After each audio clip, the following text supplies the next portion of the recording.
हम आपको एक खास स्टोरी दिखाते हैं कि कोलकाता के 2 कमरे के एक घर में रहने वाली ममता ने कैसे बंगाल की राजनीति का ग्रामर बदल कर रख दिया।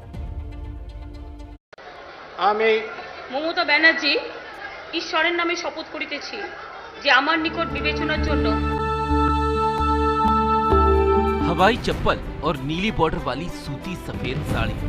राजनीति में ऐसी सादगी कहां देखने को मिलती है, लेकिन इस सादगी भरे चेहरे में एक शख्सियत समाई है जिसके दिमाग में संघर्ष चलता है और दिल में माँ, माटी और मानुष वाले जज्बात।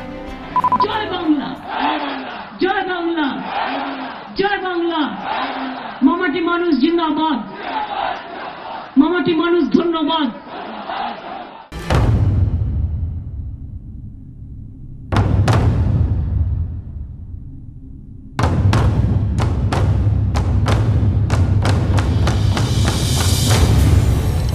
मई 2011 को बंगाल ने खुद को ममता के हवाले कर दिया कि अब मर्जी है तुम्हारी, ले जाओ जिसको।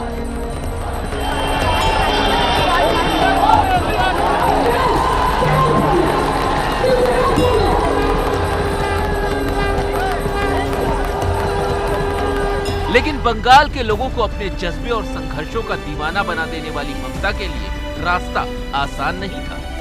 हम धमकी से नहीं डरते, और एक बात है, हमको कोई धमकी जब देगा हम तो देख लेंगे, बात तो ये है।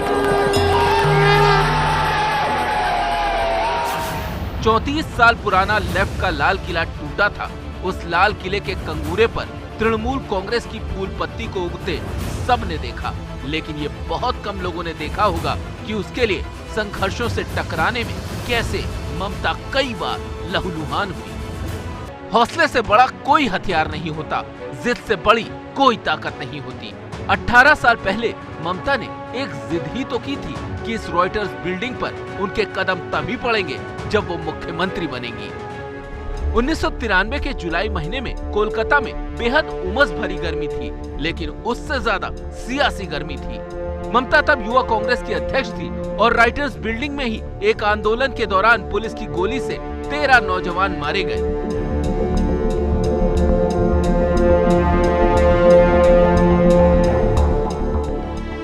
तब ममता को भी चोट आई थी, लेकिन उससे पहले उसी साल 7 जनवरी को नादिया जिले की एक दिव्यांग लड़की को लेकर ममता मुख्यमंत्री के दफ्तर में पहुंच गई थी, क्योंकि उस लड़की के साथ बलात्कार हुआ था। वो तत्कालीन मुख्यमंत्री ज्योति बसु से मिलना चाहती थी और ज्योति बसु ममता से इस कदर चिढ़ते थे कि उनका नाम तक लेना पसंद नहीं करते थे, मिलना तो दूर की बात है। ममता भी कहां मानने वाली थी। वो मुख्यमंत्री के चैम्बर के सामने ही उस लड़की के साथ धरने पर बैठ गई। ममता का आरोप था कि दोषियों को इसलिए गिरफ्तार नहीं किया जा रहा है कि वो मुख्यमंत्री के दल से नाता रखते हैं। जब मुख्यमंत्री के दफ्तर आने का समय हो गया और ममता उनके दफ्तर के सामने से टस से मस नहीं हुई, तो पुलिस ने उनको जबरन घसीटा। घसीटते हुए सीढ़ियों से नीचे उतारा और लाल बाजार में पुलिस मुख्यालय ले गई। ममता के कपड़े तक फट गए, लेकिन इरादे नहीं। तभी उन्होंने भीष्म प्रतिज्ञा की कि इस राइटर्स बिल्डिंग में लौटेंगी जरूर, लेकिन इस इमारत में सबसे बड़ी बॉस बनकर। उसमें ममता बनर्जी आम जनता के मन में ये भी साबित कर दिए थे कि अगर सीपीएम को कोई हटा ना सकते हैं, उनके लिए जो करेज ऑफ कन्विक्शन वो ममता बनर्जी के हैं। तो इसीलिए ये जो एसिड टेस्ट इसमें ज्यादा हो गया है। सीपीएम आज कहते हैं अगर उस दिन सीपीएम का हुलिगनिज्म अगर नहीं होते, शायद ममता बनर्जी नहीं होते। सत्ता की राजनीति में संघर्षों का छौंक और आंदोलन का तड़का कैसे लगाया जाता है, इसे ममता ने राजनीति में एक नए व्यंजन के रूप में जोड़ा। हम लड़ेंगे, हम करेंगे, हम जीतेंगे, मोदी को हराएंगे, भारत से हटाएंगे, बीजेपी को हटाएंगे, और जो हमसे टकराता है वो चूर चूर हो जाता है। ममता की राजनीति इमरजेंसी के दौरान कांग्रेस से शुरू हुई। वो छात्र कांग्रेस से जुड़ी थी, लेकिन राजनीति को पहली बार तब घुमा दिया जब 28 साल की उम्र में सीपीएम के दिग्गज नेता और सांसद सोमनाथ चटर्जी को बोलपुर से हरा दिया। कम से कम एक स्टूडेंट पॉलिटिक्स करती है, अच्छी पॉलिटिक्स है, एक्टिव है, वाइब्रेंट है, अच्छे स्पीच देती है, तो चलो इसको एक मौका दे दो।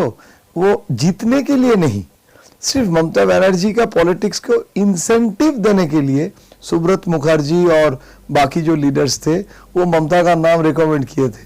उस समय ये नहीं सोचे थे कि ममता बनर्जी भी सोमनाथ चटर्जी को हरा सकते हैं। लेकिन संसद की राजनीति से ज्यादा उनको बंगाल की सड़कें पसंद आती थी। 16 अगस्त 1990 का दिन कौन भूल सकता है, जब सीपीएम के एक कार्यकर्ता लालू आजम ने उन पर जानलेवा हमला किया। तब उनकी खोपड़ी चटक गई थी, लेकिन सिर पर पट्टी बंधवाकर ममता फिर से सड़क पर तैनात हो गई। जहां संभावनाएं भी निराश होने लगती हैं, वहां ममता आशा की एक नई ज्योति जगा देती हैं। 15 साल पहले विधानसभा चुनाव में ममता अपनी सभाओं में उमड़ी भीड़ को देखकर सोचती थी कि जीत पक्की है, लेकिन चुनाव के नतीजे आए तो पार्टी बुरी तरह हार गई। लेकिन ममता का मन नहीं हारा, वो मौके की तलाश में थी और मौका दे दिया सिंगूर और नंदीग्राम ने। टाटा की नैनो कार के लिए जब जमीन अधिग्रहण होने लगा तो उसके खिलाफ ममता सड़क पर उतर गई। फिर चाहे सिंगूर में किसानों के समर्थन में धरना और आमरण अनशन का मामला हो, या फिर नंदीग्राम में पुलिस की गोलियों के शिकार लोगों के हक की लड़ाई का, ममता ने हमेशा पहले मोर्चे पर रहकर लड़ाई की।